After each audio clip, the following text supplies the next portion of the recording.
Let me ask you something right now. Have you ever seen a storm coming so fast, so loud, and so undeniable that even the loudest men in the room start whispering? That's India in 2025. And if you think Donald Trump, with all his bravado, isn't watching this storm unfold with a little sweat on his brow, you haven't been paying attention. See, when Trump talks, the world listens, but right now, he ain't talking too much about India. You know why? Because the man who branded his way into the presidency, who made Make America Great Again, a global catchphrase, knows deep down, there's a new player in town, and this player doesn't need to scream to be heard. India's just showing up, quiet, consistent, relentless, and the game's starting to change. People laughed at India. They used to say, oh, that's the country with call centers. Or isn't that where people go to find spiritual healing? They dismissed it as a land of software engineers and snake charmers. But you don't laugh at a country that's launching satellites on a budget lower than Hollywood movies. You don't laugh at a country that's got one of the fastest growing tech industries on Earth. You don't laugh when the very code running your global apps is being written in Bengaluru, while Wall Street's still trying to figure out how to pronounce Chandrayaan. Donald Trump ain't dumb. He plays dumb sometimes, but that man's a businessman. And businessmen don't fear countries, they fear competition. And right now, India isn't knocking on the door of competition. India is kicking it off the hinges. This ain't just about GDP, y'all. This is about momentum. India is moving faster than the West expected. While the world was busy with its drama, India was building highways, high-speed rails, digital infrastructure, and a new defense doctrine. They were crafting homegrown missiles, building chip manufacturing plants, and quietly buying up gold like a nation preparing for a financial revolution. And Trump, he saw that coming. Now don't get me wrong. The man respects strength. He always has. He respects those who negotiate from power. But when India started negotiating without asking for permission, when India stopped bowing to the West's sanctions, started trading in rupees, started shaking hands with the Middle East, Russia, Africa, Japan, and even Latin America, he realized something dangerous. This ain't your granddaddy's India anymore. This is the India that built a digital identity system for over 1 billion people, while the U.S. still debates voter ID. This is the India that pulled millions out of poverty in a decade, while most Western countries still argue about their minimum wage. This is the India that told big tech, if you want to play here, you follow our rules. And guess what? They did. Facebook, Google, Amazon, every one of them got in line. So what's Trump afraid of? Is it the military? Is it the nukes? Is it the population? No. It's something more powerful. Trump is afraid of the idea of India, the idea that a nation built on ancient wisdom, spiritual discipline, and modern ambition can rise without the permission of Washington or Brussels. That 1 billion strong population can be united, not by race or religion, but by vision, that a democracy in chaos can still outperform a dictatorship in control, that a country once colonized can now lead others into a new era of independence. You think Trump didn't notice when India told Tesla to manufacture inside India or go elsewhere? You think he missed the headlines when Apple moved production from China to India, slowly but surely? You think he wasn't briefed when India's AI policy started challenging Silicon Valley's grip? Oh, he noticed, and he didn't like it. Because here's the truth most folks won't say out loud. Donald Trump is a symbol of Western dominance. He represents the old playbook. You build power, you flex it, and you make others fall in line. But India ain't falling in line no more. India is drawing its own line, and then daring others to cross it. And don't confuse humility with weakness. For too long, India's been quiet, respectful, observing. But now they've entered the room with receipts, not opinions, with results, not speeches, with vision, not vengeance, and that kind of rise. It ain't loud, but it's lethal. Let me tell you something else. Power respects power, but power also fears the unfamiliar. And to Trump, India's rise is unfamiliar. He's used to China rising with predictable patterns, stealing tech, manipulating currency, playing rough behind closed doors. But India is rising with integrity, with democracy, with open hands and firm boundaries. That's scary. It's scary because it shatters the Western myth that you need control to have progress, that you need centralization to have growth, that you need to be loud to be relevant. India is flipping the script, and what really rattles Trump isn't India's economy, it's India's influence, the soft power, the culture, the yoga, the cinema, the philosophy. The diaspora taking over global boardrooms, tech firms, and policy think tanks. From Silicon Valley to Singapore, Indian minds are shaping the future. And Trump knows. You can't tariff intelligence. You can't sanction spirit.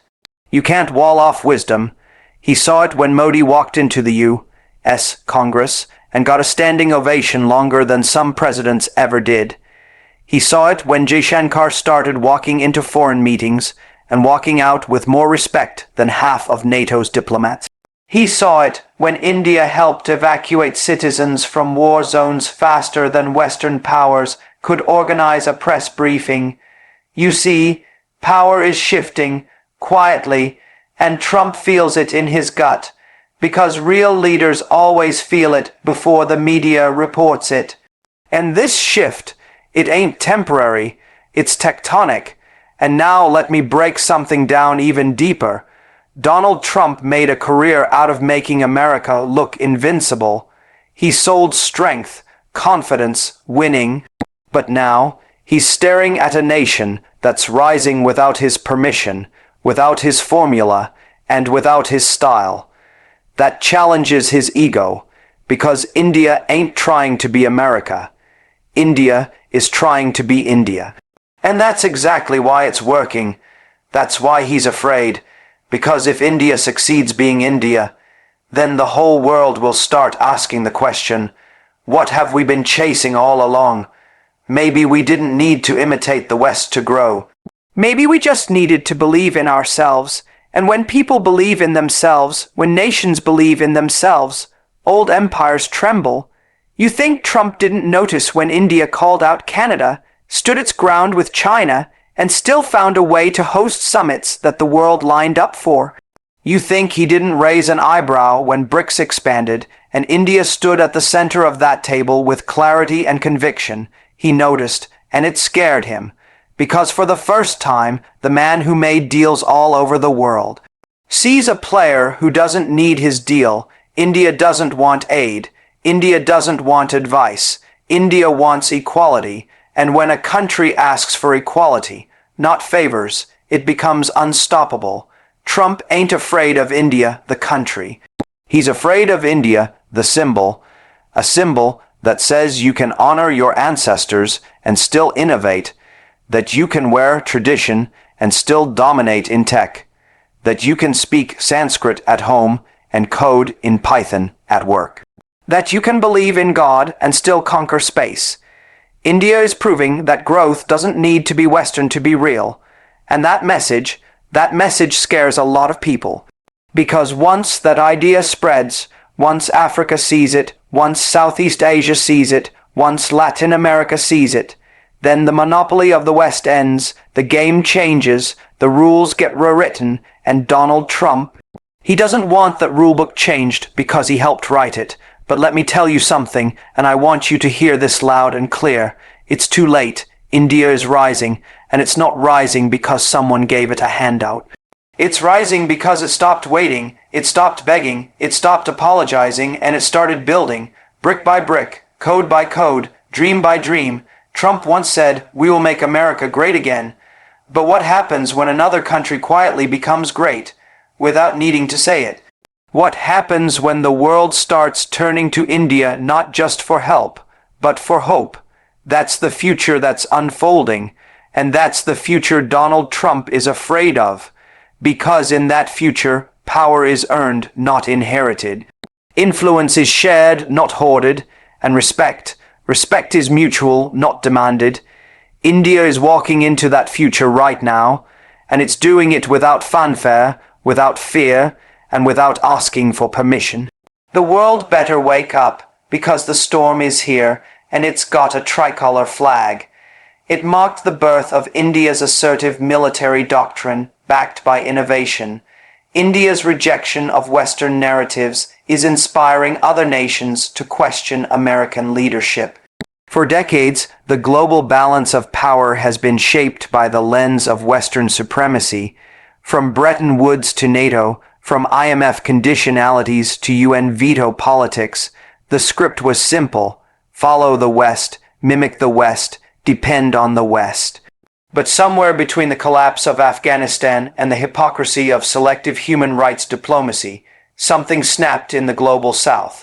And standing right at the epicenter of this shift was India, not as a reactive power, but as a rewriting one.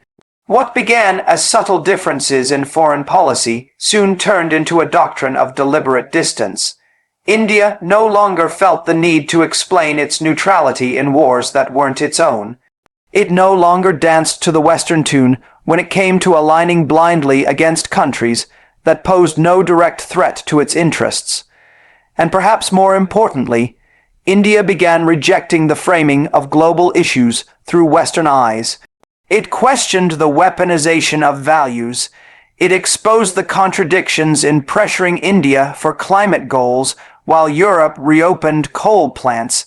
It rejected the noise around democracy indexes compiled by institutions with overt ideological bias. India didn't just disagree, it dismissed. And that dismissal wasn't loud, it was calm, firm, strategic, and that unnerved the status quo. The West had built a playbook. You isolate a country by attacking its press freedom, then you go after its minority rights, then you accuse it of backsliding on democracy, and finally you engineer sanctions or international isolation until it falls back in line. But India didn't blink. It absorbed every headline, every think tank report, every subtle warning from G7 communiques, and replied not with outrage but with outcomes. It invited world leaders not to lectures, but to infrastructure inaugurations.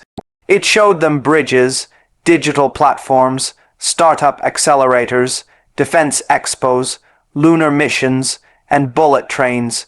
While the West sent experts, India produced engineers. While others debated diversity, India managed it every day in 22 languages and 1,000 cultures. While the West performed, India produced, and this confidence didn't emerge overnight. It was built over a decade of internal recalibration, investments in border defenses, cleanup of outdated military doctrines, strategic depth in the IOR, and the emergence of a new public-private ecosystem where innovation wasn't just encouraged, it was deployed. India's military assertiveness was not a reaction to provocation. It was a recalculation of posture. It was the end of appeasement and the beginning of proactive deterrence. From airstrikes beyond borders to swift maritime deployments, from sniper units in the Himalayas to cyber capabilities in hybrid war domains, India was no longer shy about its strength. It was disciplined. It was restrained, but it was very, very clear. This is a new India, and it will not be talked down to, and this evolution caught the world's attention, not because of grand speeches, but because of quiet results. When India chose to stand by its independent oil policy with Russia, despite immense Western pressure, the world saw something rare: sovereignty with spine. When India hosted simultaneous summits with the U.S., China, and Russia in the same year, without flinching, nations in Africa, Latin America, Southeast Asia, and even parts of Eastern Europe began to whisper, "If India can do this, why can't we?" And that whisper is what truly scares the old guard. India's rejection of Western narratives is not rooted in defiance. It's rooted in maturity. It's no longer about protesting colonial hangovers. It's about outgrowing them. It's about walking into international forums not as the voice of the oppressed, but as a builder of new systems. When India started pushing for trade in local currencies, when it offered digital governance infrastructure to smaller nations, when it helped evacuate citizens of multiple countries from conflict zones before Western powers could react, it wasn't just solving problems. It was setting standards, and those standards didn't come with strings attached. They came with respect. That's what's changing the map. Because other countries, especially those who have been trapped in Western aid, debt cycles, or subject to regime change policies disguised as democracy promotion, began to look at India as proof that alignment was a choice, not a necessity. They saw in India a model of rise without rage, power without domination, influence without coercion. The more the Western media tried to paint India with broad brush strokes of alarmism, the more the global South leaned in to understand why. Why was this rising power being critiqued for protecting its interests? Why was a nuclear democracy being treated as a second-tier player when it had the economy, the talent, and the will to lead? And slowly, a new consciousness emerged. African nations began questioning the conditionalities attached to Western development aid. Latin American countries started forming their own monetary cooperation blocs.